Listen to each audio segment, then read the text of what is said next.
الحمد للہ رب العالمین والصلاة والسلام علی سید الانبیاء والمرسلین اما بعد فاعوذ باللہ من الشیطان الرجیم بسم اللہ الرحمن الرحیم۔ آج ہم پڑھیں گے سورۃ آل عمران کی آیت نمبر 48 سے آن ورڈ۔ ارشاد باری تعالی ہے وَيُعَلِّمُهُ الْكِتَابَ وَالْحِكْمَةَ وَالتَّوْرَاةَ وَالْإِنْجِيلَ۔ ہم یہ پڑھ رہے تھے کہ حضرت مریم علیہ السلام کو اللہ کی طرف سے جب یہ بشارت دی گئی، خوشخبری سنائی گئی کہ اللہ تعالیٰ آپ کے بطن سے بن باپ کے ایک بچہ پیدا کرے گا اور وہ غیر معمولی بچہ ہوگا، اللہ اس کو نبی بنائے گا، اس کا نام بھی رکھ دیا مسیح عیسیٰ ابن مریم۔ اور یہ فرمایا کہ جب انہوں نے اس بات پہ حیرانی کا اظہار کیا فرشتے سے، تو اللہ رب العزت کی طرف سے ان کو یہ بتایا گیا کہ اللہ تعالیٰ جو چاہتا ہے وہ کر گزرتا ہے، اذا قضى امرا فانما یقول له کن فیکون، کہ اللہ تعالیٰ کے لیے یہ اسباب کوئی معنی نہیں رکھتے ہیں، کیونکہ یہ بھی اس کی تخلیق ہیں اسباب بھی، اور اسی کی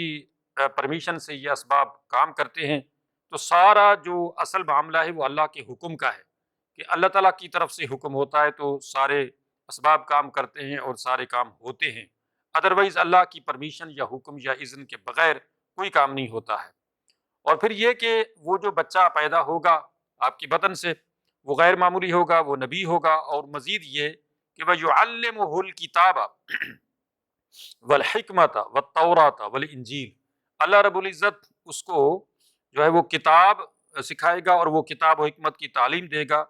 اور والتوراۃ اور تورات کی اور انجیل کی، یعنی تورات زبور انجیل جو پہلے سے موجود ہے یہ اللہ کی طرف سے جو ملی ہوئی ہے، یہ بھی وہ پڑھیں گے پڑھائیں گے اور اس کی تعلیم دیں گے۔ اور مزید یہ کہ انجیل ان پہ مزید، جس کو انگلش میں گوسپل کہا جاتا ہے، وہ بھی اللہ تعالیٰ ان کو عطا کرے گا، تو وہ بھی اس کی تعلیم دیں گے، یعنی عیسیٰ علیہ السلام پر یہ کتاب اللہ رب العزت نازل فرمائے گا اور وہ تورات زبور انجیل کی لوگوں کو تعلیم دیں گے۔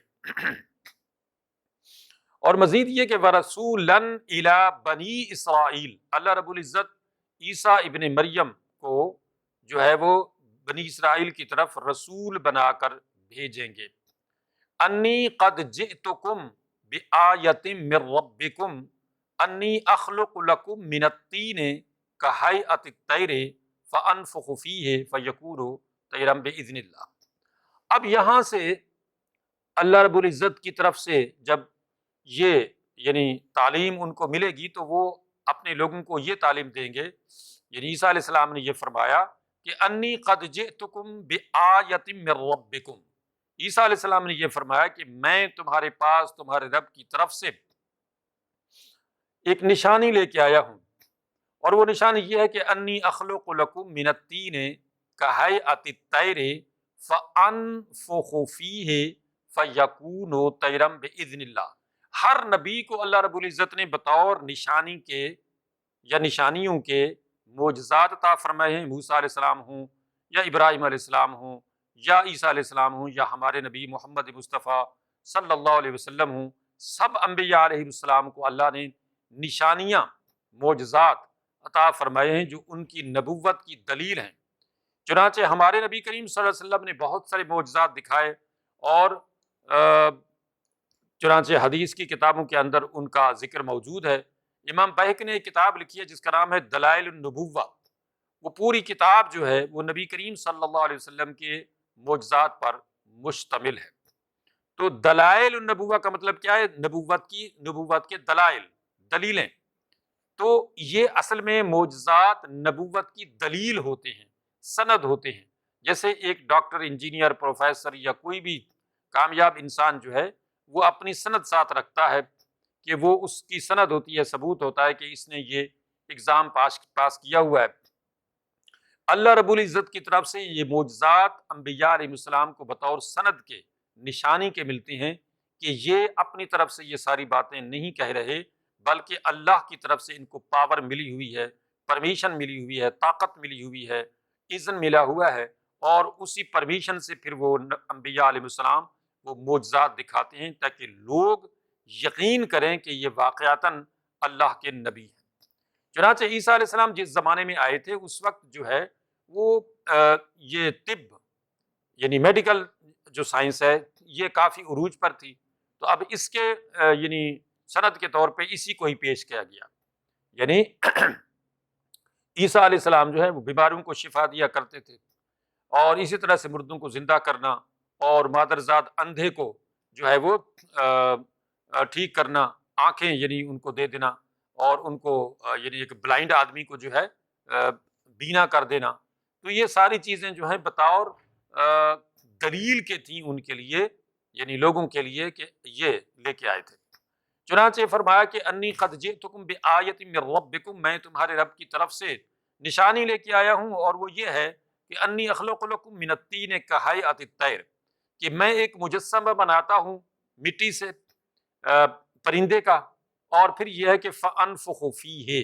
پھر میں اسے پھونک مارتا ہوں، فیکون طیرا باذن اللہ، پھر وہ جو مجسمہ ہوتا ہے مٹی کا پرندے کا بنا ہوا، وہ ایک پرندہ بن جاتا ہے اللہ کی پرمیشن سے، اللہ کے اذن سے، اللہ کے حکم سے. وہ مجسمہ مٹی کا بنا ہوا بالکل بعینہ ہی وہ پرندہ بن جاتا ہے. یعنی یہ اب ظاہر ہے کہ یہ چیز جو ہے آج بھی اتنی جدت اگرچہ آ چکی ہے سائنس میں، لیکن پھر بھی مٹی کا مجسمہ بنا کے آپ اس میں روح نہیں پھونک سکتے، آپ اس کو جو ہے وہ بعینہ ہی ریئل میں پرندہ نہیں بنا سکتے. کچھ بھی کر لیں کوئی نہیں ہو سکتا، کیونکہ یہ صرف اور صرف اللہ کی طرف سے جب کوئی نبی آتا ہے تو معجزہ دکھاتا ہے تو یہ چیز ہوتی ہے. اور معجزہ کو معجزہ کہتے بھی اسی وجہ سے ہیں کہ یہ عاجز کر دینے والی چیز ہوتی ہے، یعنی عام آدمی ایسا کرنے سے عاجز ہوتے ہیں، لہٰذا وہ ایسا نہیں کر سکتے، اس لیے اس کو معجزہ کہا جاتا ہے. تو انبیاء علیہ السلام جتنے بھی ہیں وہ سارے معجزات لے کے آتے ہیں تاکہ لوگوں کو دکھایا جائے اور باور کرایا جائے کہ یہ ایک عام آدمی نہیں ہے، بلکہ اللہ کی طرف سے پاور دیا گیا ہے، نبوت اور رسالت سے اس کو جو متصف کیا گیا ہے. تو ایسے نہیں کہ وہ زبانی کلامی بس ساری باتیں کرتا رہے اور دکھائے کچھ نہیں. چنانچہ جتنے بھی انبیاء علیہ السلام آئے ہیں سب نے جو ہے وہ معجزات دکھائے ہیں.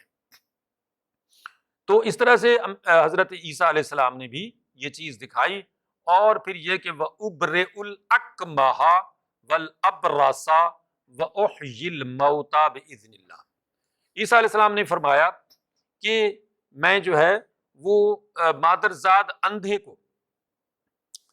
جو ہے بالکل صحیح کر دیتا ہوں، درست کر دیتا ہوں، تندرست بنا دیتا ہوں. کہ ایک آدمی جو ہے وہ بلائنڈ ہے، وہ اندھا ہے، مادرزاد اندھا ہے، اور میڈیکل سائنس اس کو آنکھ نہیں لگا سکتی، اس کو بینا نہیں بنا سکتی، لیکن اللہ کے نبی نے معجزانہ طور پہ جو ہے وہ اندھے کے آنکھوں پہ ہاتھ پھیرا اور اس کی آنکھیں بالکل تندرست ہو گئیں اور وہ بینا ہو گیا، اس کی آنکھیں جو ہے کام کرنا شروع ہو گئیں. تو اب ظاہر ہے کہ یہ معجزات میں سے ہے. وَالْأَبْرَصَ، اور اسی طرح سے کوئی کوڑ ہی ہے، کوڑ کا جو مرض ہے یہ بھی ایک بہت ہی یعنی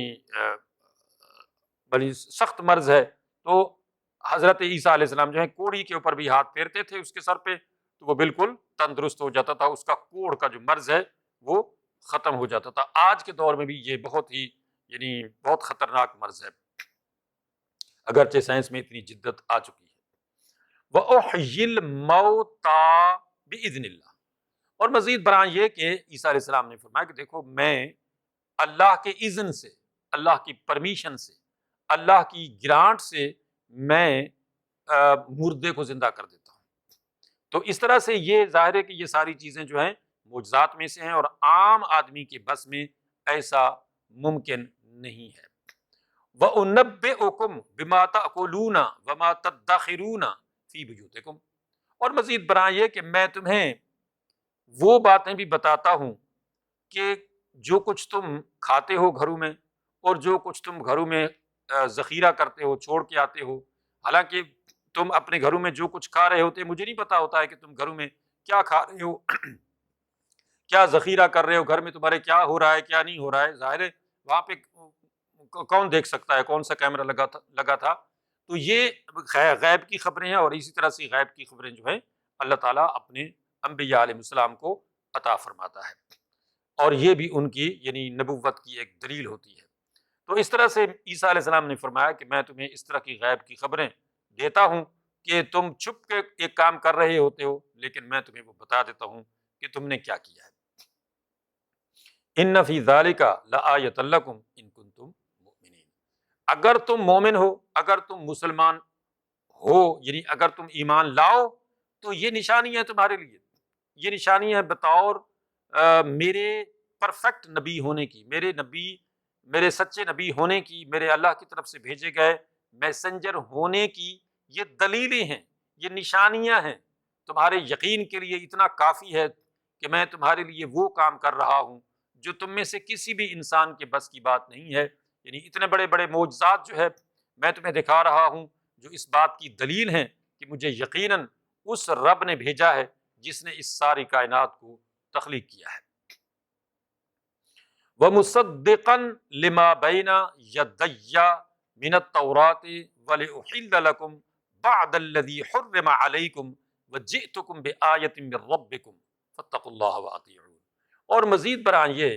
کہ میں تصدیق کرتا ہوں جو مجھ سے پہلے کتابیں موجود ہیں، تورات ہو، زبور ہو، کہ یہ کتابیں بھی اللہ نے نازل فرمائی ہیں۔ وَلِأُحِلَّ لَكُمْ بَعْدَ الَّذِي حُرِّمَ عَلَيْكُمْ، اور میں تمہارے لیے حلال کرتا ہوں بعض وہ چیزیں جو تم پر حرام کی گئیں، اور وَجِئْتُكُمْ بِآيَةٍ مِّن رَّبِّكُمْ، اور میں تمہارے پاس تمہارے رب کی طرف سے یہ نشانیاں لایا ہوں۔ فَاتَّقُوا اللَّهَ، تو اللہ سے ڈرو، وَأَطِيعُونِ، اور میری اطاعت کرو۔ یہ جتنی ہم نے اس سے پیچھے آیات پڑھی ہیں، ان ساری آیات کو دیکھ لیں اور انجیل، زبور، تورات کو پڑھ لیں اور اسی طرح سے قرآن مجید کو پڑھ لیں، تو اس سے ایک بات تو بالکل واضح ہو جاتی ہے، اور وہ یہ ہے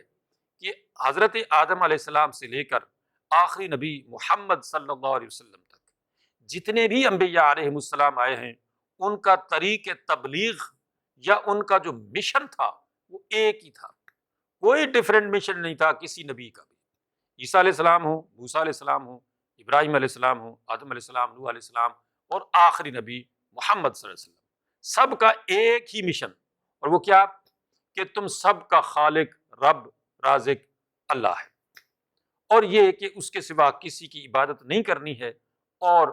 طریق عبادت اور ساری باتیں ایک ہی تھیں جو سب انبیاء علیہ السلام نے بتائیں۔ اور مزید برآں یہ کہ انہوں نے آخرت کا جو تصور دیا، جنت، دوزخ، اور اعمال، برے اعمال، اچھے اعمال، یہ ساری چیزیں بالکل ایک ہی شروع سے چلی آ رہی ہیں۔ اور چنانچہ قرآن مجید میں جب ہم پڑھتے ہیں نبی کریم صلی اللہ علیہ وسلم کے بارے میں، بالکل اسی طرح سے آپ کے بارے میں بھی فرمایا گیا ہے کہ میں ان سارے انبیاء اور کتابوں کی تصدیق کرتا ہوں جو مجھ سے پہلے آئے ہیں، یہ تورات ہو، زبور ہو، انجیل ہو، اور یہ سارے انبیاء علیہ السلام، کہ یہ سارے اسی مشن پر تھے۔ کسی نبی نے یہ نہیں کہا کہ میں خدا نخواستہ اللہ کا بیٹا ہوں، یا میں اللہ کا اسسٹنٹ ہوں، یا میں جو ہے وہ خدا ہوں اور میری عبادت کرو، ایسا نہیں ہے۔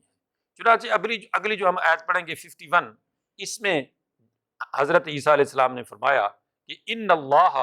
ربی و ربکم، کہ بے شک میرا اور تمہارا رب اللہ ہے۔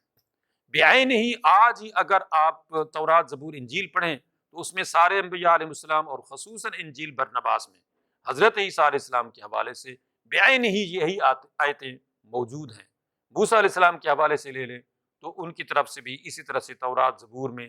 اور داؤد علیہ السلام کے حوالے سے یہی چیزیں موجود ہیں آج بھی ان بائبل کی یعنی کہ آیات میں، کہ ان اللہ ربی و ربکم، یعنی میرا، تمہارا، سب کا رب اللہ ہے۔ فَاعْبُدُوهُ،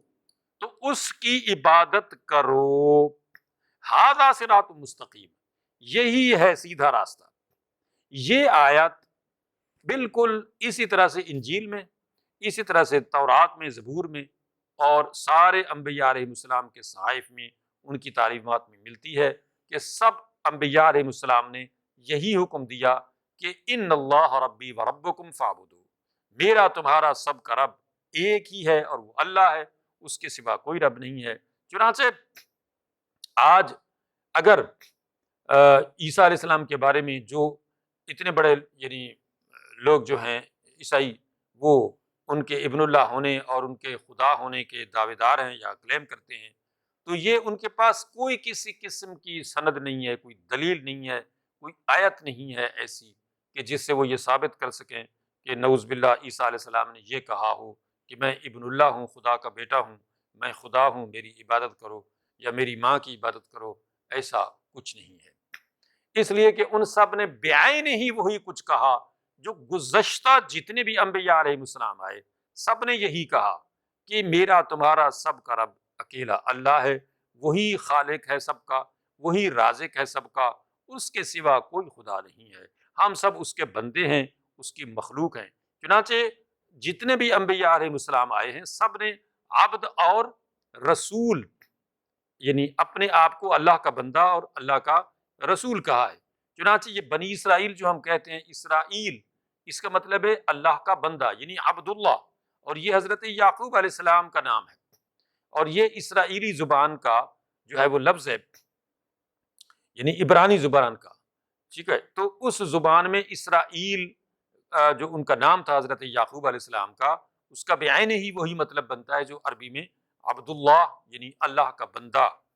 جو معنی بنتا ہے۔ تو اس طرح سے کوئی بھی نبی ہو، وہ سب عباد اللہ تھے، اللہ کے بندے تھے اور اللہ کے رسول تھے، اور اس کے علاوہ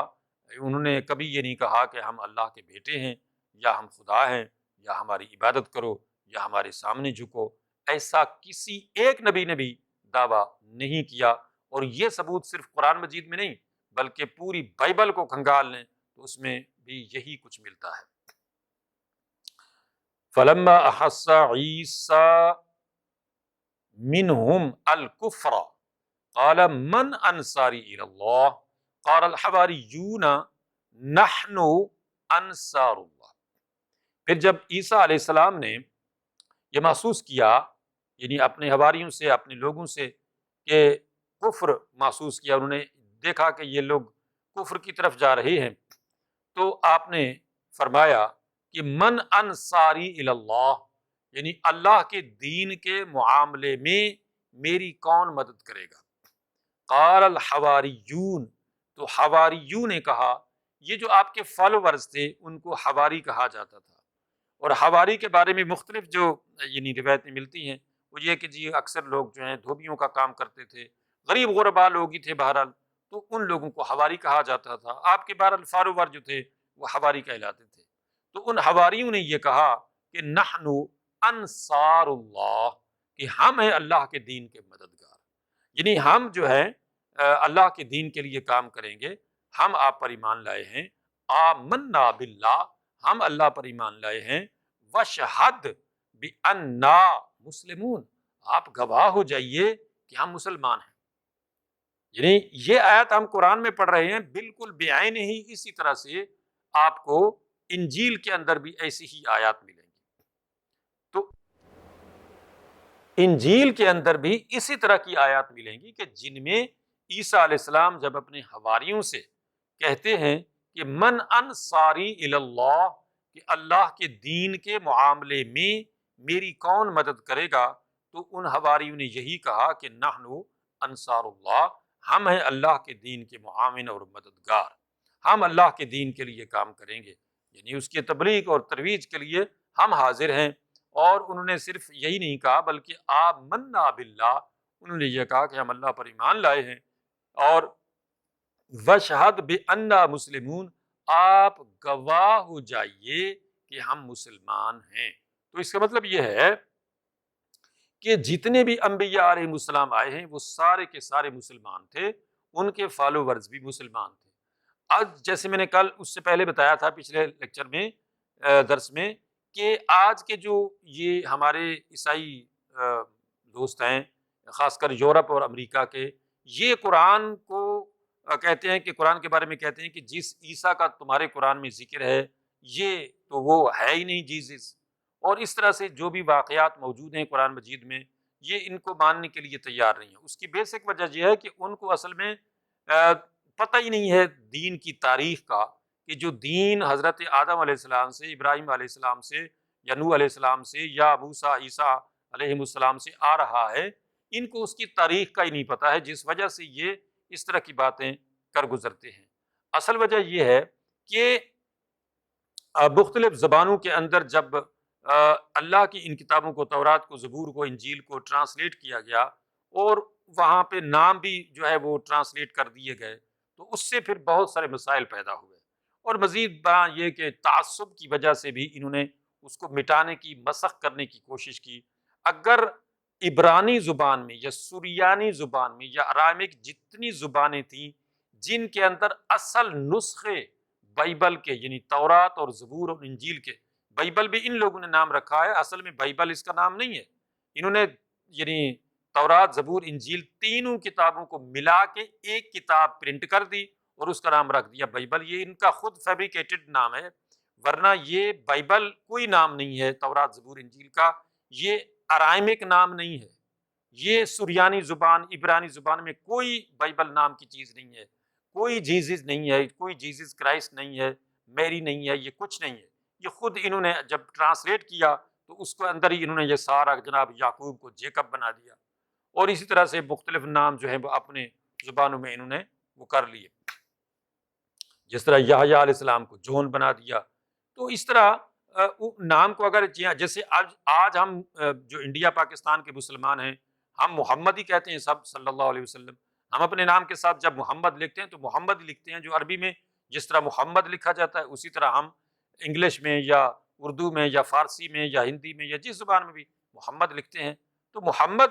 جو ہے وہ نام، اس کا ٹرانسلیشن ہم نہیں کر سکتے کہ جی محمد کو بدل کے ہم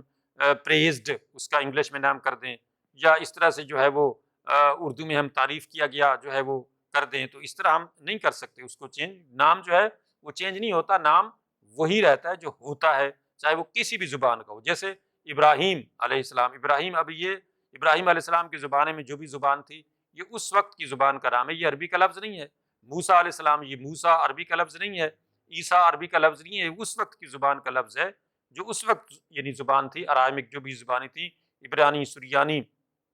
وغیرہ، ان زبانوں کے یہ الفاظ ہیں، تو انہی زبانوں سے بھی آج اسی طرح سے یہ الفاظ چلے آ رہے ہیں۔ تو عیسیٰ علیہ السلام نے جو ہے وہ اس طرح سے جب اپنی قوم کو جو ہے وہ تیار کیا اللہ کے دین کے لیے، تو وہ جو اللہ کے دین کے لیے قربان ہونے کے لیے تیار تھے یا اللہ کے دین کے لیے کام کرنے کے لیے تیار تھے، ان لوگوں نے اسی طرح سے عیسیٰ علیہ السلام کے جو فرمانات تھے ان کو یاد کیا، ان کو آگے پہنچایا۔ لیکن مسئلہ یہ ہوا کہ عیسیٰ علیہ السلام جب اس دنیا سے چلے گئے، 30 یا 33 سال، یہ دو روایتیں ہیں، یعنی حضرت عیسیٰ علیہ السلام جو ہے اس دنیا سے جب اٹھا لیے گئے، اس وقت آپ کی عمر مبارک جو تھی وہ 30 سال یا 33 سال تھی، اور آپ غیر شادی شدہ تھے اور آپ کنوارے تھے، یعنی اور مزید یہ کہ اس دنیا سے جب آپ اٹھا لیے گئے، اللہ تعالیٰ نے آپ کو اس دنیا سے اٹھا لیا، تو آپ کے اس دنیا سے اٹھائے جانے کے 70 سال بعد، 70 ایئرس بعد جو ہے آپ کے جو فرمانات تھے یا انجیل جو آپ نے اللہ کی طرف سے جو آپ کو وحی ہوئی تھی، انجیل کی صورت میں جو کتاب نازل ہوئی تھی، وہ اس وقت نہیں لکھی گئی تھی۔ جیسے قرآن مجید ہے تو یہ تو نبی کریم صلی اللہ علیہ وسلم نے خود لکھوایا، آپ کے لکھنے والوں کی تعداد جو کاتب وحی تھے بڑی تعداد تھی صحابہ کرام کی، وہ جو بھی اس وقت اویلیبل ہوتا تھا وہ اس کو لکھ لیتا تھا، چمڑے کے یعنی پیپر بنے ہوئے ہوتے تھے، یا ہڈیوں کے بڑے بڑے جو یعنی شانے ہیں، جیسے اونٹ کی ہڈی کا شانہ ہے، اور اس طرح سے مختلف چیزیں جو ہیں ان کے اوپر بہرحال لکھا جاتا تھا اور پھر اس کو یاد بھی کر لیا جاتا تھا۔ تو یہ نبی کریم صلی اللہ علیہ وسلم کی حیات طیبہ میں قرآن مجید کو ریٹن پوزیشن میں بھی محفوظ کر لیا گیا تھا، اور زبانی طور پہ بھی ایک بڑی تعداد صاحب، بلکہ سب لوگ جو ہیں جتنے بھی تھے، جن کو کسی کو ایک سورت ہے تو کسی کو 10 صورتیں، کسی کو پورا قرآن، تو اس طرح سے عورتیں مرد سب جو ہیں، ایک چھوٹی سی مثال ہے کہ اس وقت جو ہے، آج ہماری بدبختی ہے کہ ہم مسلمان جو ہیں وہ نام کے مسلمان ہیں، یہ ہم سب کے لیے ہماری فکریہ بھی ہے، یہ حدیث جو میں بیان کرنے لگا ہوں کہ ایک بی بی صاحبہ کسی صحابی کی بیوی ہوں گی، تو وہ کہتی ہیں کہ نبی کریم صلی اللہ علیہ وسلم جب جمعے کا خطبہ دیتے تھے تو اکثر جمعے کے خطبے میں آپ سورت قاف پڑھتے تھے، قاف، قاف والقرآن المجید، یہ 3 رکوع ہیں اس سورت کے، یہ 26ویں سپارے میں ہے، تو آپ اکثر، کیونکہ اس سورت کے اندر جو ہے وہ بہت بڑا سبق ہے، یعنی انسانی زندگی کے بارے میں، مرنے کے بعد کے حالات ہیں، اور قیامت کا نقشہ کھینچا گیا، اور بڑا یعنی ایک طرح سے جھنجھوڑا گیا اس صورت کے اندر بندے کو کہ آخرت کی بندہ تیاری کرے کہ مرنا ہے، آخرت میں جانا ہے، جنت ہے، دوزخ ہے، حساب کتاب ہے۔ بہت ہی یعنی ایک یعنی سخت الفاظ ہیں بندے کو جھنجھوڑنے کے لیے سورت قاف میں۔ تو وہ فرماتی ہیں کہ اکثر نبی کریم صلی اللہ علیہ وسلم جمعے کے خطبے میں یہ سورت قاف پڑھتے تھے، اور میں ہر دفعہ آپ کا جمعہ کا خطبہ سنتی تھی۔ اور سب سے بڑی بات جو سمجھنے والی ہے وہ یہ ہے کہ اس وقت خواتین جو ہیں وہ جمعے کے خطبے میں، مطلب جمعے میں آتی تھی، ہر نماز میں آتی تھی، پانچوں نمازوں میں آتی تھی، پانچوں نمازوں میں خواتین جو ہیں وہ آتی تھی، جماعت کے ساتھ نماز پڑھتی تھی، اور جمعے میں بھی آتی تھی۔ تو وہ جو ہے وہ فرماتی ہیں کہ میں نے تو یہ سورت جو ہے یاد ہی اسی طرح سے کی، یعنی نبی کریم صلی اللہ علیہ وسلم کا خطبہ جو ہوتا تھا وہ اس سورت پہ مشتمل ہوتا تھا، آپ اس سورت کو پڑھتے تھے خطبے میں، اور میں نے جو ہے آپ سے سن سن کے اس سورت کو یاد کر لیا۔ یہ 3 بڑے بڑے رکوع ہیں، یعنی 3 بڑے بڑے یہ رکوع، بڑی سورت ہے، یہ کوئی چھوٹی سورت نہیں ہے اتنی کہ بندہ جو ہے نا وہ 2 4 10 20 آیتیں ہوں تو بندہ جو ہے وہ سن کے یاد کر لیتا ہے۔ تو انہوں نے یعنی ایک تو یہ کہ وہ غور سے سنتے تھے لوگ، سب لوگ، اور اسی طرح سے وہ اس کو یاد بھی کرتے تھے، کہ یہ نہیں ہے کہ بس ٹھیک ہے بندہ جیسے ہمارے ہاں ہوتا ہے کہ مولوی صاحب تقریر کر رہا ہوتا ہے اور لوگ جو ہیں وہ اپنے اپنے خیالوں میں، کاموں میں لگے ہوتے ہیں، اور مسجد میں بیٹھے بھی ہوں تو ان کو کوئی پتہ نہیں ہوتا کہ وہ کیا کہہ رہا ہے۔ تو اس طرح سے نبی کریم صلی اللہ علیہ وسلم سے لوگ جو ہیں وہ جب بھی کوئی بات سنتے تھے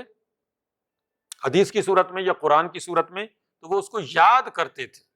اور صرف خود نہیں یاد کرتے تھے بلکہ اس کو آگے بھی پہنچاتے تھے۔ تو اس طرح سے جو ہے وہ اللہ کی کتاب قرآن جو ہے آپ صلی اللہ علیہ وسلم کی زندگی میں لکھی گئی، جبکہ تورات، زبور، انجیل جو ہے، قرآن تو آپ کی رسول اللہ صلی اللہ علیہ وسلم کی زندگی میں لکھا گیا، انجیل جو ہے وہ حضرت عیسیٰ علیہ السلام کے تقریباً 70 سال بعد لکھی گئی۔ تو اس طرح سے اس سلسلے کو انشاءاللہ آگے بڑھائیں گے۔ اللہ تعالیٰ اپنی اس مقدس کتاب کو سمجھنے، عمل کرنے اور دوسروں تک پہنچانے کی توفیق عطا فرمائے۔ وآخر دعوانا ان الحمد للہ رب العالمین۔